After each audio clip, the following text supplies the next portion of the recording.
XOXO, got the girl. Pose. Good morrow and merry meet. My name is Audra and you are in for a treat. All right, so today as part of my, continuing series as to why beauty YouTube is going in the direction it's going, which is a downward slope. I'm sure many of you have seen multiple beauty creators continuing to no longer want to do beauty content. And today I wanted to talk about brands that fell off and why and how they're contributing to the change in beauty YouTube. Now, before I get started, I want to say that when I'm talking about these brands, I am definitely not saying that nobody uses them, nobody buys them, bleep, blop, bloop. Hold on, let me change the angle of this camera right quick. There we go. I am currently sitting in my comfy space, so I would apologize for the lighting, but I'm not going to. So I'm not saying that nobody buys these brands, but I'm going to say that some of these brands, there's 13 in total, my lucky number, are contributing factors to the change in beauty YouTube. Also, just a little quick note, my face and stuff, I might be in the description box. I'm going to quit saying it is. I'm just going to say it might be because that's significantly easier to keep in mind. And one of the reasons I wanted to sit here is because I definitely wanted to be more comfy. This is where I game from. And also, I wanted to. I like this mic. I like my camera. So let's get started. All right. So the first brand I want to talk about is Tarte. We used to talk about this brand all the time in the beauty sphere. It was constantly discussed, especially the oft mentioned Shape Tape, right? It was such a big deal. Everybody, and especially when we were doing that like really intense bright under eye, which honestly in pictures made a lot of us look ghastly. It was a whole ass mess. And when they started the Black Outrage marketing bullshit, when they came out with the Shape Tape foundation, it was a whole ass mess. And I don't think that they ever truly recovered from that. They've also had some issues with brand identity and that they have several different kinds of lines underneath the Tarte Under the Sea, Amazonian, also throwing in their younger brand, Sugar Rush, I believe. And it just is difficult to kind of figure out what exactly Tarte is. What is their branding? What are they trying to be? And I think just socially, it's not particularly acceptable to talk about Tarte, but also Tarte just really hasn't kept up with the beauty trends. And that being the case, it's hard to talk about a brand like Tarte when they're just not particularly relevant to viewers in general, and they're just not exciting to creators. The second brand I want to talk about is Beauty Blender, who also jumped on the Black Outrage marketing train. And the thing is, the one thing that they had going for them from the jump was the Beauty Blender. You know what I mean? Like they had that. They had this beautiful sponge that so many people would pay $20 per sponge for. And that was their thing. And it was a big deal at the time. I personally don't love using sponges as much as I used to. I will still use a beauty sponge for very particular things, like if I'm trying to make an outline for my for my makeup, for my eyeshadow, excuse me. And there's like certain makeup where I will use a beauty sponge, but just as a general rule, I do prefer a brush over a sponge. And I think that also hurt Beauty Blender and hurt their branding, because once more people started getting better at makeup and realizing the benefits of a good foundation brush as opposed to a beauty sponge, which oftentimes, depending on what makeup you're putting on, can in fact pull makeup up instead of putting it back down. So, I mean, it just depends on your skin though too. Also, cheaper, better sponges started coming out. Case in point, Shop Miss A and the Pawpaw sponge took over. Like if you want to use beauty sponges in any way, shape or form, $1 per sponge is significantly better, especially if you're hygienic, cleanly, you really aren't into using a sponge past a month. That's me. I get grossed out by the thought of germs. So I don't really want to like engage in having a sponge for a year. But I don't really want to have a sponge that long, and knowing that you're going to have to replace it, if you are a person who, even if it's every 2 months, That is, let's do math, 6 times 20, $120. So that's $120 a year on just a beauty sponge. And I think that a lot of people looked at that and were like, no. And honestly, all of the other little things that they tried to come out with to be different than just the beauty sponge, not so great. I feel like their foundation came out, bad shade range. I just don't feel like Beauty Blender knows what their place is in the market. And so it's just not particularly interesting to talk about. There's nothing going on with that brand to have a good conversation and be like, ooh, this is exciting from Beauty Blender. Like, when have you ever heard those words together lately? The third brand I want to talk about is RCMA, which some of y'all might be like, RC who? When I started Beauty YouTube in 2016, I believe, which was the height. I started at the wrong time. But when I started Beauty YouTube in 2016, RCMA powder was that bitch. You could not move around without people just talking about how it was their holy grail powder, all of that stuff. But then you had other powders come out. At one point, it was the Laura Mercier powder, which everybody was just way into. And then we started getting away from our powdered lives. And I just don't feel like RCMA really came out with anything super exciting, although recently they did come out with their foundation, which I haven't tried yet for numerous reasons. But I just don't think that they were able to capitalize when they were at their height. I feel like them with Beauty Blender and Tarte all did the same thing. They kind of rested on this laurel and never expanded and really didn't think about independent beauty becoming the thing that it has become. So it's a lot more difficult for these brands to interest us than they did, like they did in the past. And RCMA is one of those brands. Number 4, Benefit. Okay, Benefit broke everything when it started with the eyebrow products, because for those of you that don't remember, like, eyebrows became a fucking thing. It like the amount of tutorials on like the Instagram brow, so high. We were living a life of like, let's do our eyebrows. And it felt like it was like an hour-long process to do your brows. You had to like brush them upwards, then draw them in, then you also had to like cut them out. It was just this whole thing. And makeup changed from that. Makeup changed. Even people like myself who will still do a full face of makeup. Today I'm wearing a BB cream, but I just never cared about doing my brows that much. Like, I was not going to spend an hour. It wasn't going to happen. Under zero circumstances was I really going to spend that amount of time doing my eyebrows. It's just like these are my sunshades. I don't want to spend that amount of time. And I feel like that was their thing, creating the intense, it looks like your hair eyebrows. And I feel like as people moved away from just like this full, intense, like matte face, matte everything, powder your face all the fucking way down. As soon as that kind of started to slide out of favor, so too did creating this like super intense brow. And I feel like more brands like Glossier started coming out. I'm not a fan of Glossier, but they did come out and start like a whole, your skin, this is how you look, getting ready pretty quickly, finger tapping everything on, and very quickly being able to like throw on a brow gel and not have to spend this inordinate amount of time on makeup. I feel like people wanted easier makeup, wanted things to go smoother and faster, and very few of us really wanted to spend, 30 minutes per eyebrow just trying to like make sure we had perfect eyebrows. I don't care if my eyebrows are twins or cousins anymore. Like, they're just up there. They're doing what they're going to do. I'm not going to do it. I'm not. And also, I have very sparse eyebrows. And I think a lot of people who had sparse eyebrows or very thick eyebrows just couldn't really find a place in Benefit.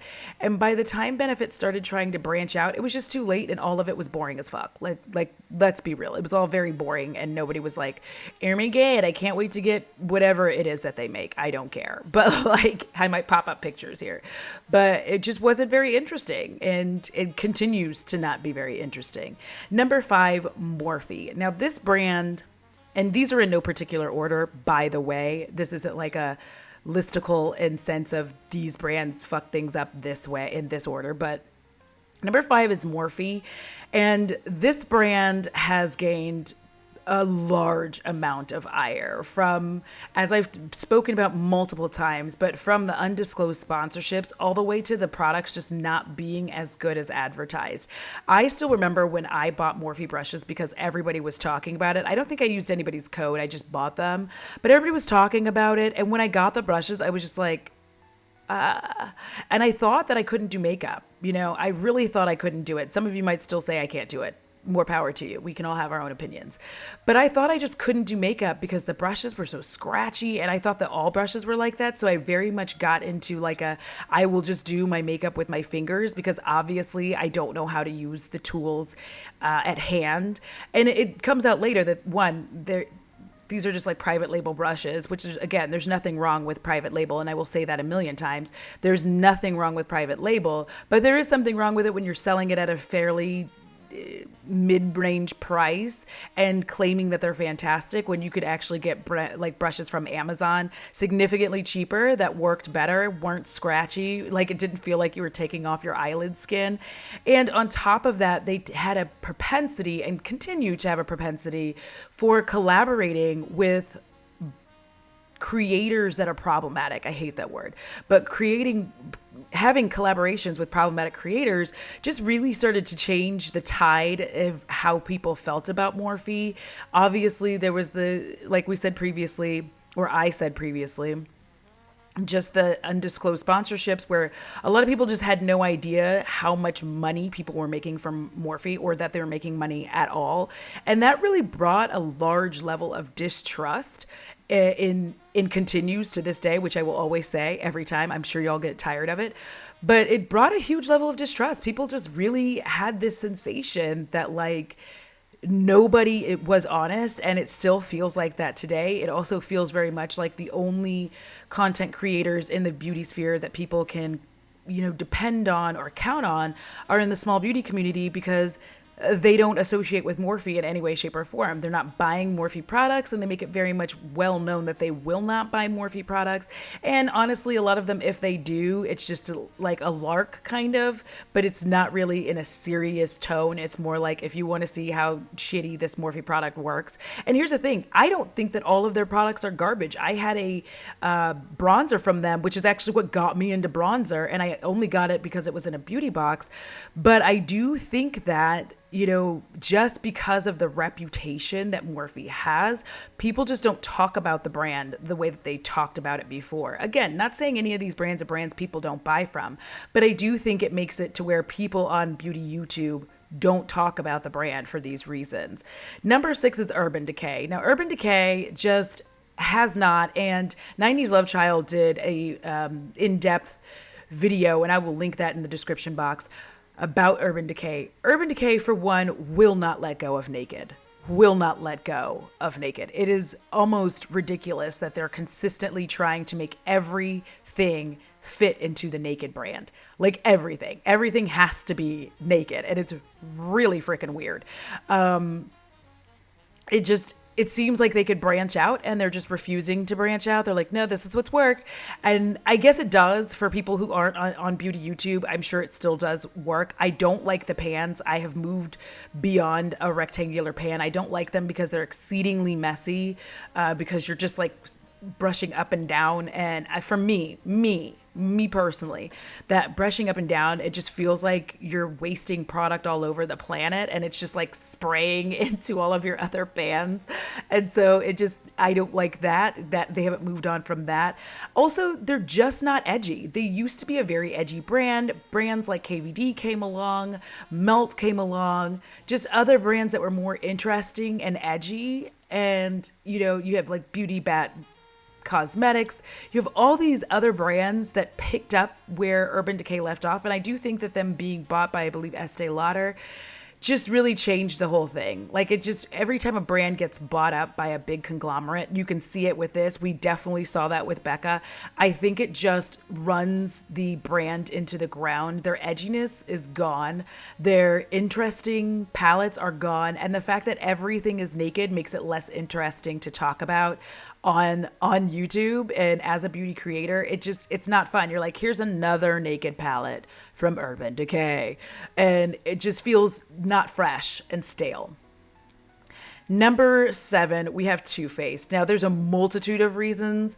Jared Blandino, his sister, transphobia, anti-blackness, very like pro-capitalism. There's so many different reasons why this brand fell off. But I also think it's because it's just not interesting. They moved to QVC. They sell a lot of their products still on QVC and on the QVC website. The packaging is really cute, but what's inside is often boring. And I think that that's another thing that they suffer from. They suffer from like glamorous outside, boring bitch inside. And so with all of the just nasty kind of behavior from the owners, that really just turns us off. And I think a lot of us just don't want to deal with a brand that constantly is in some shit. They've been quiet as of late, as far as I can tell, but especially when the Rich Lives Matter cake came out and Jared's sister popping off about Nikki Tutorials when she came out and as trans, it just was a thing where nobody was really interested in that. It's like, yo, this isn't cute. And that's the other thing I think about a lot of these brands is they kept trying to capitalize on drama and bullshit instead of like focusing on making the brand better. So Too Faced just stayed stale. They never really changed anything. And with all of the bullshit that goes on around them, I think as a beauty creator, you just don't want to have to like answer questions as to why you are supporting a brand that literally doesn't even support the community that it's a part of. Trans people are a part of this community. Gay people are a part of this community. Not rich people are a part of this community. Black people are a part of this community. And other people of color are part of the community. So it's like, they denied everyone but like white people who are just straight white people, period. And I think that that really hurt the brand and makes it something most of us don't want to talk about. Number 8, I'm gonna have to talk about it, Jeffree Star. So there's too much to really go into, and I don't want this video to be like 2 hours long, but Jeffree Star made a career out of just kind of being nasty and clapping back and all of that stuff, but then, you know, has a cosmetics brand. And I feel like for a long time, people were interested in the cosmetics brand just because it was like edgy, you know, and I feel like that's another brand that at one point just kind of took the crown from Urban Decay for being edgy, for being interesting. I never bought any palettes. I just was never interested in a lot of those palettes because they were monochromatic, and I just felt like, what am I gonna do with an entire red palette? Like, what am I gonna do with it? It really, to me, would be a companion palette, and I thought that's too expensive for me to have as a companion palette. Like, that was just my opinion. I was just like, I don't really want to pay like $65 for a companion palette. Not my cup of tea. But then also all of the drama that Jeffree Star himself got into. And this is a situation where you literally cannot separate the man from the brand, because the man is the brand and promotes the brand on his channel and is just outright nasty.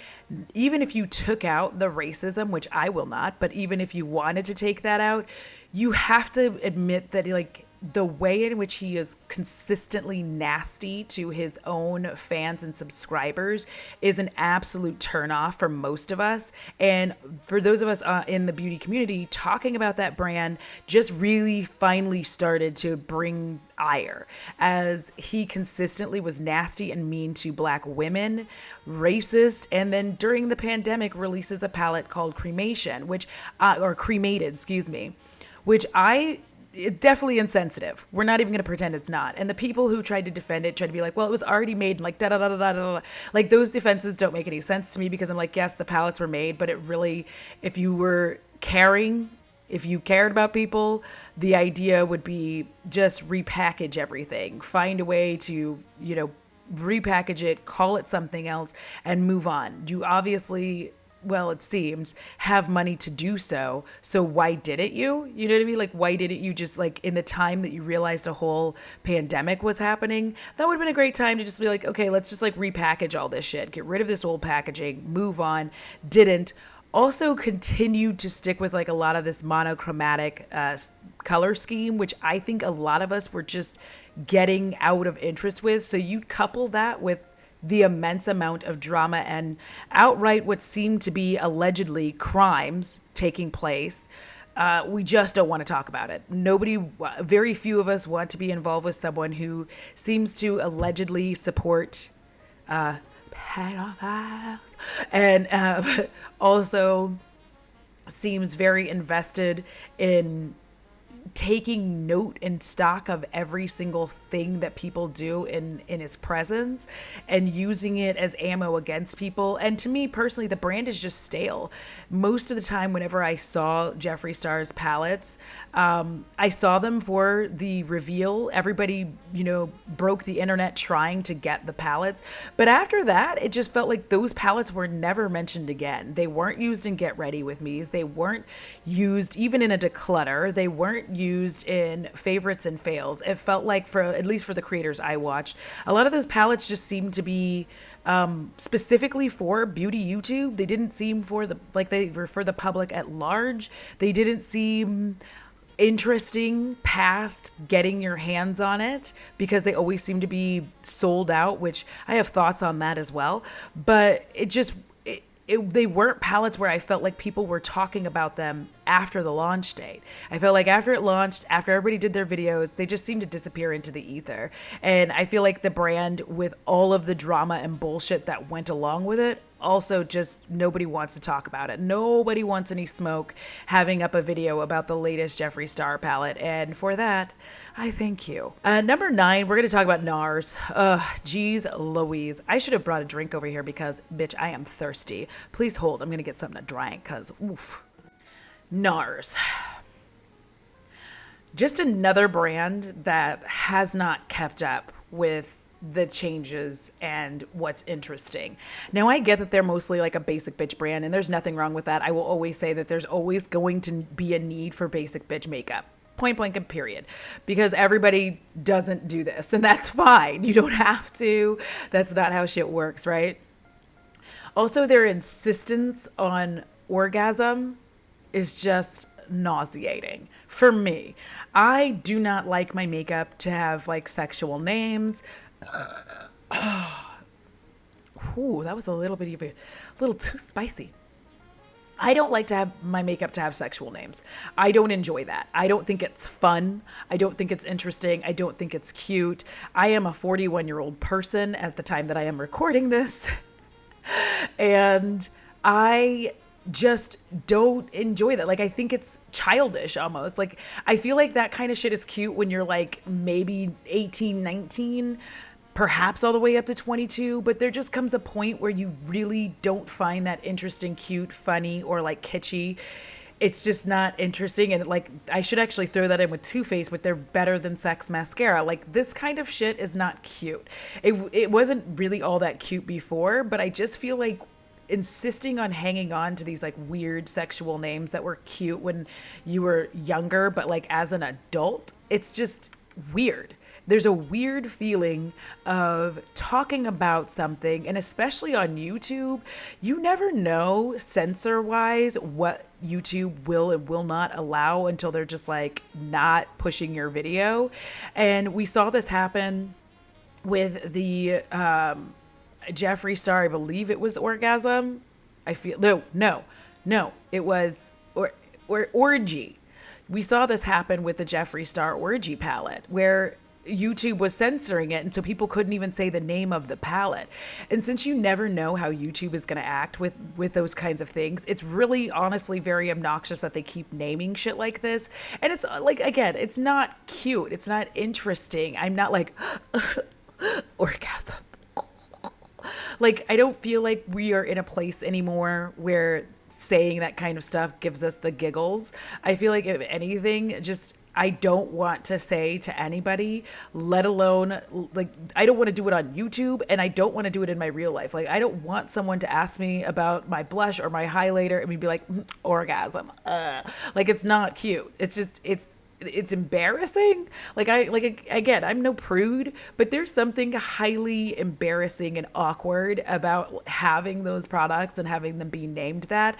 And I just feel like NARS has not kept up with the changes in the beauty industry. And I feel like that's the way that a lot of these brands are. As I said previously, I feel like I'm going to repeat myself a bunch of times. So please don't get mad at me. Also, don't get mad at me because I don't necessarily stare at the camera a lot. ASD makes it difficult for me to make a lot of eye contact. So it is what it is. And I know that you can't see me right now, but I know that you're looking at me and it makes me feel uncomfortable. But I feel like NARS just never grew up. Like they just stayed that 16-year-old. You know how in the American Pie, I feel like reunion, where Stifler is just really trying to like relive the high school days, but everybody else has grown up and they've moved on past these like childish pranks and all of this bullshit. NARS feels like they're Stifler. And like we're the rest of the cast. Just we've grown up, we've had kids, and we don't think that it's cute anymore. Next up, number 10, IT Cosmetics. I remember when that superhero mascara was just like, you know what I mean? And I feel like IT Cosmetics just harmed themselves by not really being inclusive and being uninteresting. Like they had the flagship mascara, and I feel like everything after that came out just wasn't particularly interesting. I wasn't like, oh my gosh, I must pick this item up. And I just don't feel like the brand really figured out who it is or was. I have a few brushes from them, but I only got them because they were on sale. Like Ulta sells Ulta by, or It by Ulta, or I never remember the direction that it goes, but Ulta sells that. And I feel like the brand's just uninteresting. They haven't done anything, in my opinion, to establish like what their brand is. And since they're not particularly inclusive and they just don't make anything interesting, beauty YouTube just generally doesn't talk about it. Number 11, same thing, Bare Minerals. Bare Minerals, when they came out, like it was a big deal. And I feel like people don't realize what a big deal Bare Minerals was when they came out, because at the time, makeup very much seemed quote unquote chemical, right? Everything was chemicals. We had a lot of stuff that was breaking us out. There were so many people who couldn't use varying formulas because you either broke out, had an allergic reaction, and then Bare Minerals comes forward and says like, hey, guess what? We're like mostly hypoallergenic. We're not going to irritate your skin.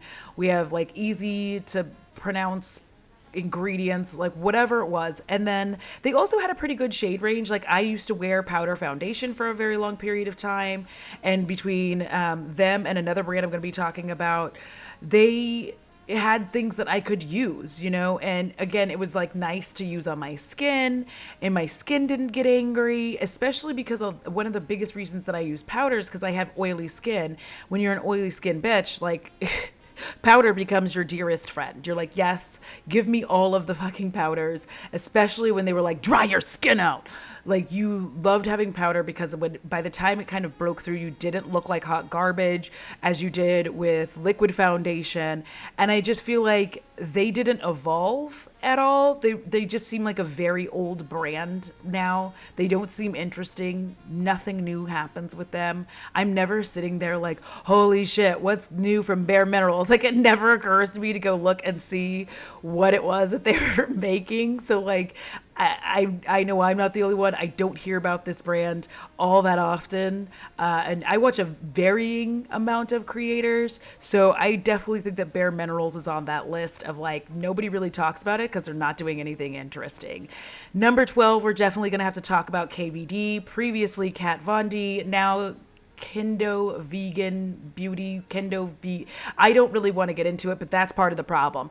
Part of the problem is when it was Kat Von D, it was fine. It was edgy. Another brand that, you know, edged out Urban Decay in the edgy, you know, not like other girls department. And I don't say that rudely. I say that as like, you know, all of us like goth kind of edgy people who didn't really like to fit the norm when it comes to makeup move towards KVD. I actually didn't buy anything from KVD. Everything I got from them was through beauty boxes, but I also did not already like Kat Von D.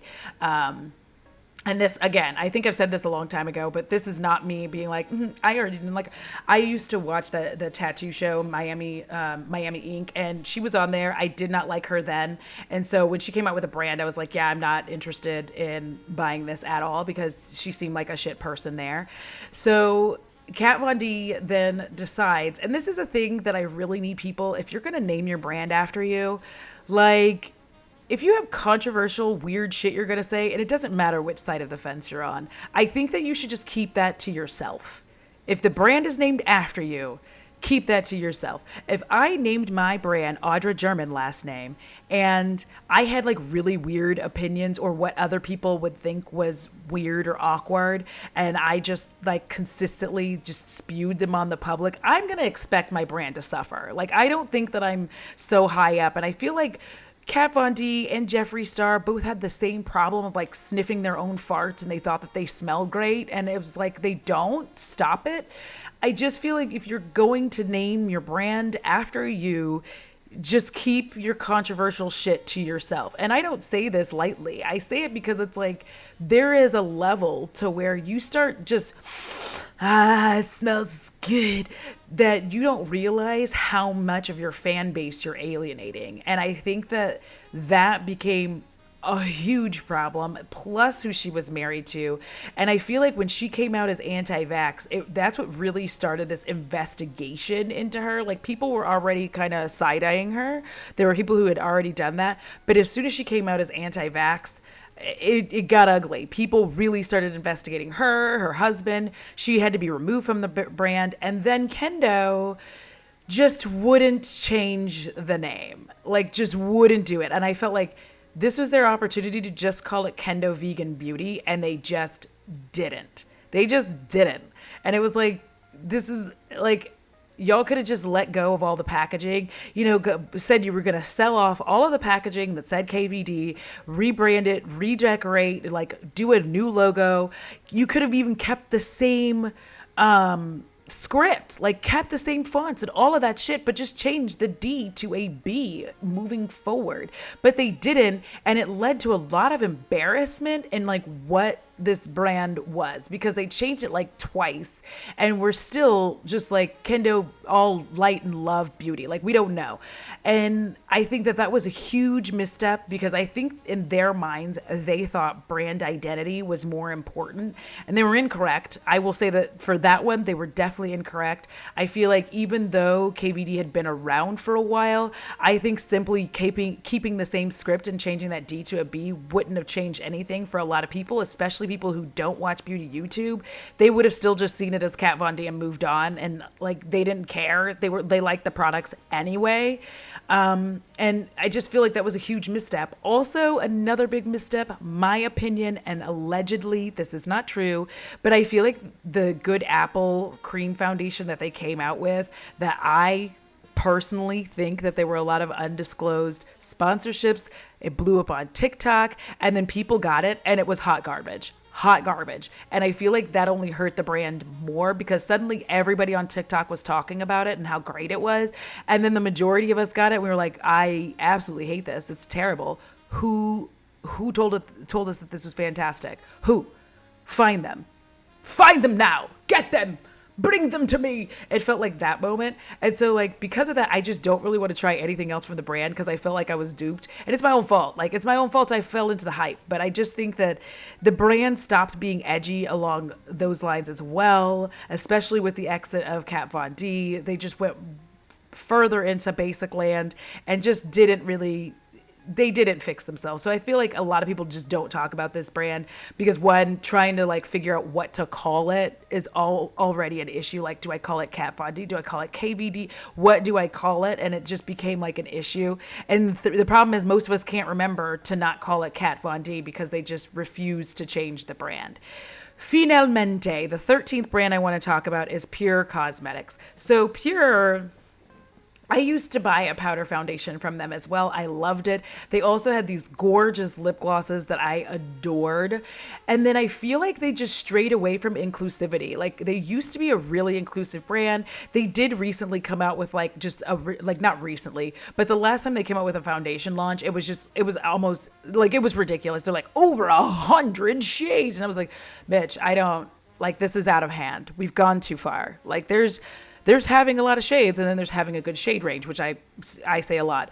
And I didn't feel that it wasn't a good shade range. I just felt like it was too much. They were trying too hard. It felt very try hard and not like we're actually trying to do something good for you. Their products are pretty boring. And also I feel like every time people really like something, like the lip glosses that I used to love, especially a very particular shade, I think it was called Amethyst, they got rid of it. And I was just beside myself. I was like, this is like one of my favorite products from you guys. I would literally buy like 2 or 3 of them at a time because that's how much I used it. It was like my everyday. I wore that lip gloss every day. They got rid of it. And then when I actually messaged them being like, you got rid of my favorite, lip gloss. Are you bringing that back? And they were like, well, we hopefully have products that you will enjoy. I'm like, you don't. And I just don't think that they kept up with the times. I feel like most of what they do is very basic and like so basic that even basic bitches are just like, I mean, I don't feel like they come out with anything innovative, anything interesting. They don't really make us excited. So obviously that makes them not a candidate for beauty YouTube because you have to be able to be interested and excited in the product to talk about it. And they just haven't done that. So all 13 of these brands, they all fell off in beauty YouTube, specifically beauty YouTube sphere, because they're not interesting. All of the drama that's surrounding them, like some of these brands, was enough to like get them off of the radar where nobody wants to talk about it.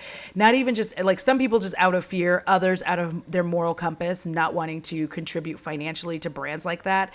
And a lot of these brands, I feel like because large amounts of them are owned by big parent companies, do not have the ability to move, shift, and change like indie brands do. Indie brands can see a trend coming and very quickly shift and move towards that trend without having to like answer to a lot of people. It's how you have brands like Midas Cosmetics, Drench, you have even Colored Rain, which that's a thing, but they've fallen off a little bit for me personally. But you have a lot of these smaller brands, Divina, Terra Moons, that are able, Cleona, that are able to shift and move very quickly. And because they don't have a parent company where they have to sit around, talk to a bunch of stockholders, and changed moves slowly in huge corporations. And I feel like a lot of these really big brands that have been bought by big corporations, I feel like these corporations really need to stop moving at this snail's pace. Let's get real about what's happening in the world and what happens with beauty. It moves fast. It changes very quickly. And they're still holding on to seasons. And that's something that I don't believe in anymore. I don't think that makeup and beauty have a season anymore. People want to wear what makeup they want to wear when the fuck they want to wear it. Nobody wants to feel like, oh, I wear neutrals during fall and I wear this during brights during spring and this during summer. Like people just want to wear the makeup that they want to wear when the fuck they want to wear it. And I feel like a lot of these big brands cannot let go of the idea of very specific seasons, and indie brands can. Indie brands will be like, we're going to put out something dark and creepy no matter what time of the year it is. We're going to put out something bright, fun, and funky no matter what time of the year it is. And it allows you to enjoy yourself, have fun with makeup, and it makes like talking about the products for beauty YouTube very, very exciting. And I truly enjoy getting to do shit like that as opposed to like, here's another neutral palette. So that's it. That is the video. I hope y'all enjoyed this format. I kind of like doing it this way. Just being able to sit here. Sometimes just sitting over in my normal film space is a lot.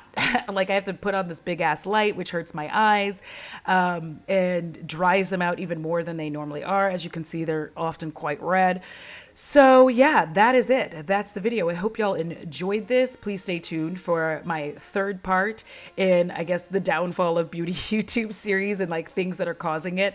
And we will be talking about this even further. We'll be like, keep this brand thing in mind because we're going to talk about it more next time. But I appreciate y'all watching this. If you would do me a favor, give this video a thumbs up, so then that way the algorithm goddess can do what she does best, which is push me further down into the algorithm so that I can continue to do what I do, which is what? Whatever the fuck I want to. All right, as usual, huge shout out to my patrons and spooky ways. Yeah. All right, as you know, I would not be able to do the things that I do, especially being able to film in this space, if without the help of my patrons and channel members.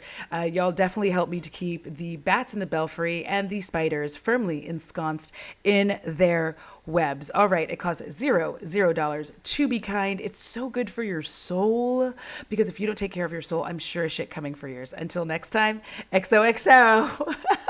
Got a girl. Get on the couch. I'm gonna just sit here and drink this for a second because hot diggity. Oop, get more comfy. Get more comfy. Oops, skirt.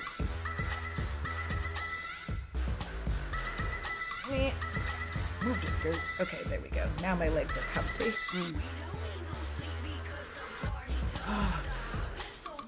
There's literally nothing better in my life than spicy water. You ain't never seen anybody drink Topo Chico like that. A fresh one. Aside from Bo, obviously. And you're never gonna see it again.